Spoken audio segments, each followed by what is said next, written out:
In horror movies, weaving together tension while delivering a powerful or provocative story is a delicate process. Games make that so much more difficult because we, the players, usually mess it up by doing something stupid. However, developer Supermassive has proven before that it can still tell a mostly cohesive horror story no matter what we decide to do. It's such a shame then that the latest in its Dark Pictures anthology, called Little Hope, is an odd, anemic thriller that I struggle to get invested in, and its choice and consequence system feels strangely superficial. Hello, and welcome. I don't believe that we've met before, have we? No matter. Little Hope's story about a group of college students stranded in the abandoned New England town lacks the overt love of the horror genre woven through the DNA of Supermassive's 2015 gem Until Dawn. Nor does it have the sense of glee that came from slicing and dicing the characters in 2019's first Dark Pictures game, Man of Medan. In fact, when you're not actively running from monsters, Little Hope is kinda dull. You spend most of your time in Little Hope wandering around town trying to figure out what to do. Ultimately, your goal is to find your missing bus driver so you can get the heck out of town, but that's broken into smaller, more mundane tasks like find a phone or find something to break glass. We should check it out.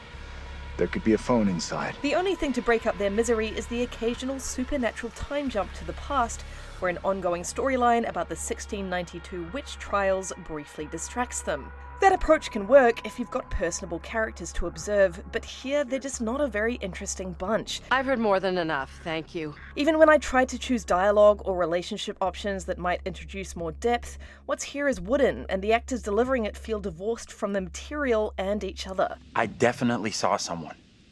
100%. It's rough, and I quickly stopped caring who I was in control of. You can affect the relationships between characters with your decisions, but there were few moments where I felt like my choices actually had a tangible impact. There could very well be more subtle differences at play here, but I just couldn't really find them. What do you want me to do, John? Call for help, if you can manage that. The town of Little Hope itself is more interesting, and for the most part gorgeous to look at. Interiors are lovingly crafted and feel genuinely lived in, and I found joy in exploring the corners of old houses and abandoned trappings of what was once a struggling tourist region. With this in mind, I wish the secrets that are scattered throughout town to offer up premonitions of what might happen to you were you to make a certain fateful decision were more thoughtfully hidden and designed. As you explore, you're pursued by a plethora of nasties who appear in scripted sequences designed for jump scares, and they're mostly effective. Like in all of Supermassive's previous work, a series of quick-time events is all that lies between you and certain death, though Little Hope has dialed the previously punishing timing those games required just a little too far towards easy. You get a pretty generous amount of time to get your bearings and hit the right button. This is not to say that being chased and prompted to hit a very specific button on the controller to escape doesn't incite panic, but it's now that much harder to fail.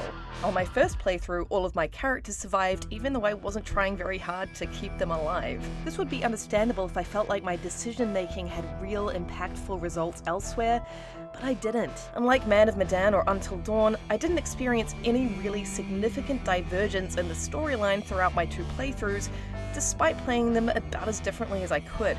Quit it, will you? There were small anomalies for sure, but nothing big or dramatic enough to encourage me to play it through a third time in an attempt to unfurl more of its secrets. Like its predecessor, and frankly just about every other game that allows it, Little Hope is best played with a friend in co-op. Sharing the experience is always more delightful than playing alone, as you and your co-op companion may choose to play through Little Hope very differently, and that conflict can result in some more natural feeling twists. Also, any conversation the two of you will have is likely better than those seen on screen. I have a bad feeling about this. We'll figure it out.